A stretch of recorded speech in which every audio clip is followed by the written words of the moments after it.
রাধে রাধে। আজকে রাধারানী রান্নাঘরে রান্নাবান্না একদমই বন্ধ, কারণ আজকে যোগিনী একাদশী ব্রত। তো ভাবছি এই একাদশীটা ফল দিয়ে চালিয়ে নেব। একাদশীর দিন যত রান্নাবান্না কম করা যায় ততটাই ভালো। সেই সময়টা বাঁচিয়ে একটু ভগবত কথা শ্রবণ কীর্তন করলে বেশি ভালো।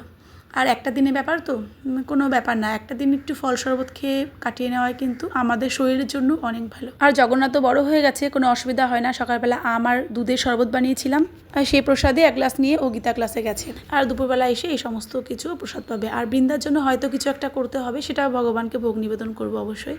তো যাই হোক, একাদশী ব্রত তো আজকে, আর কাল হচ্ছে একাদশীর পারণ। কাল 23শে জুন সোমবার সকালে সূর্যোদয়ের পরে 9:24-এর মধ্যে হচ্ছে ব্রতের পারণ।